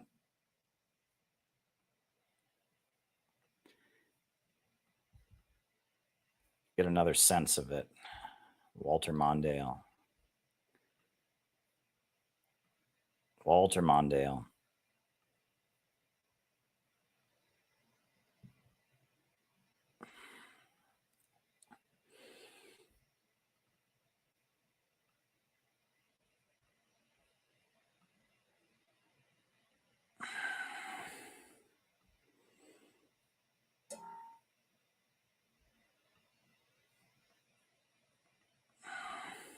Okay. Put on another Walter Mondale ad. What the heck? All right. Then I'll move on after we put on another Walter Mondale ad. Okay.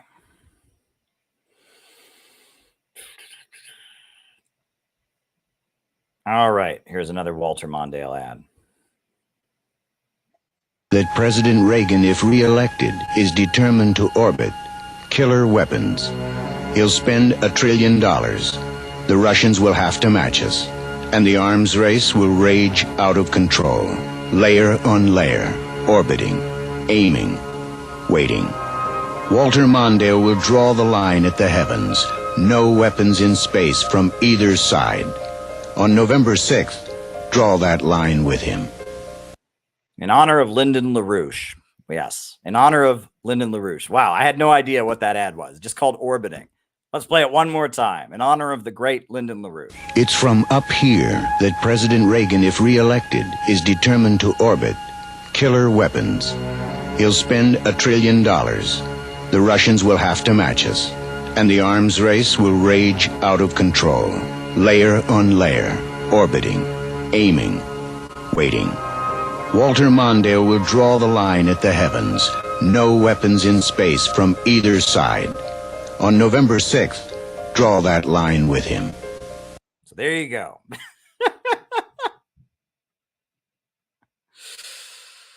Oh boy. Oh boy. Anyway, will you read Herr Vogt? I'll get to it at some point. Yeah, I'll get to it at some point. You know, I could read that. That's one of the more obscure Marx texts. Read The Poverty of Philosophy. I've read The Critique of the Goethe Program. I've read Wages, Prices, and Profits. I read Capital Volume 1. I've read, Theories of Surplus Value. I mean, read a lot of Marx. That's one I haven't read, but I'll check it out. The PSL, Party Shadowing Liberals. It's the liberals. I'm Rush Limbaugh. The party shadowing the liberals. And I mean, that is what they're doing. And I've ranted and raved against them. If you want to read the CPI, I wrote an article for the Center for Political Innovation. It's our critique of Marxism in general.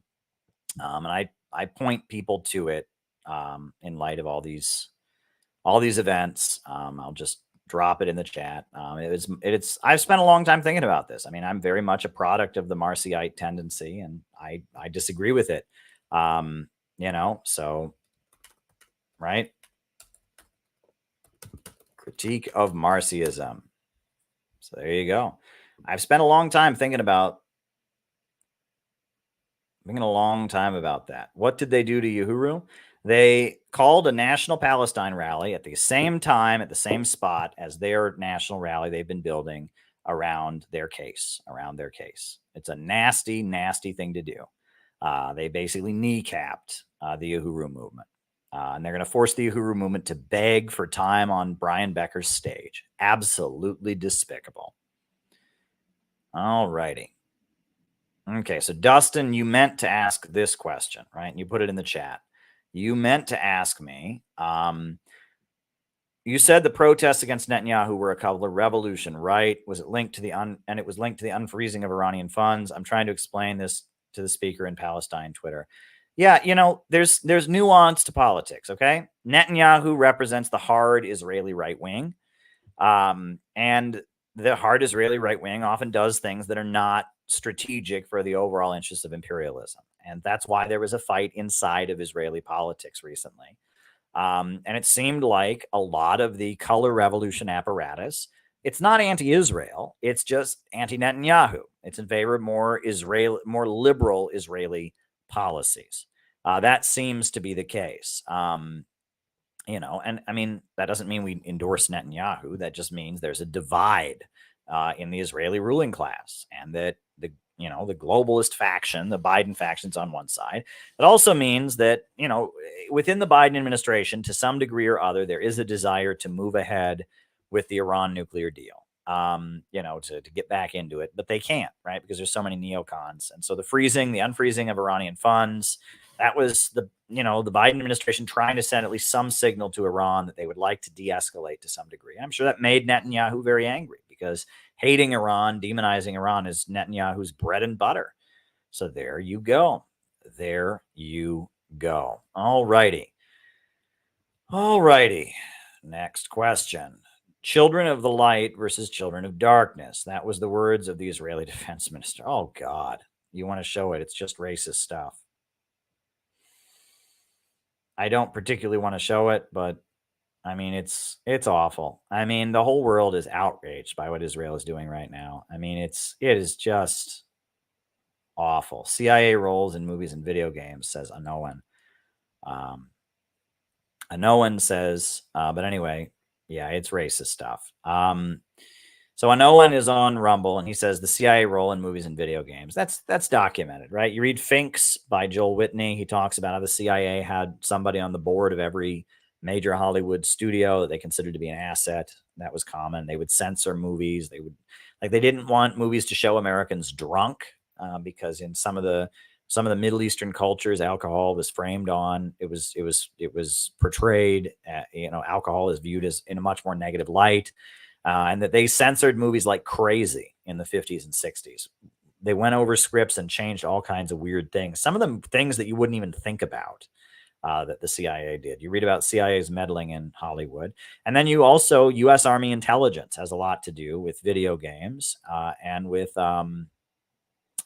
movies. And there's been some good exposés of that recently about how basically, the military will let you use all their weaponry and stuff to make your Hollywood movie if you let them go over the script and make it in line with their foreign policy goals, right? U.S. Army intelligence, U.S. Navy intelligence is heavily involved with Hollywood. They're heavily involved in all the Hollywood stuff, like Hollywood, and video games were invented by the Pentagon, you have to remember, as part of military training. And then they started making it popular for the civilian population. Call of Duty is just a military recruiting video game. It's basically designed for that purpose. So, I mean, it's like the overlap there, Anoan. I mean, it's massive. And it's not hidden. And what annoys me is if you tell this to a lot of people, they'll just go, that's a conspiracy theory. It's not a conspiracy theory, okay? It's very right. It's right in front of your face. But there's some people, oh, that's crazy. You think the CIA is sitting there designing video games? No, I don't. I think they subsidize certain video games. I think that they give access to military hardware and military information to help people design video games. And they do it in a way that serves their agenda. And this is admitted, right? Go and read what's been published about what they've done over the years. It's not a secret at all that there is an intelligence role in movies. There is an intelligence role in all, not a secret at all. So there you go. Hezbollah recently said days of anger are coming. Is World War III coming? I really hope not. I really hope World War III is not coming. I really, really hope not. We're all screwed if World War III comes. I hope cooler heads prevail, but this is certainly a frightening week for humanity. So, yeah, there you go. There you go. This is a frightening week for humanity. And we should all be concerned. And it shows the need for CPI is urgent. It is urgent that an organization like ours come into existence and do what we do, and that we get off the hamster wheel. We got to get off the hamster wheel. We got to build our organization. We are the antidote to World War III. We are the urgent necessity of the time. So, all right, folks, I'm putting on some music. I'm putting on the CPI mantra reel, and then I'm heading to bed. But I'll be back at noon tomorrow, it looks like. I'll be at noon. I don't think I'm going to do a late night stream because I have to go into the city tomorrow. But we'll see. Maybe I will. CPI mantra reel. Surge in the struggle against U.S. imperialism is now emerging throughout the world. Ever since World War II, U.S. imperialism and its followers have been continuously launching wars of aggression. But the people of various countries have been continuously waging revolutionary wars to defeat their aggression. And while the danger of a new world war still exists, and the people of all countries must get prepared, revolution is the main trend in the world today.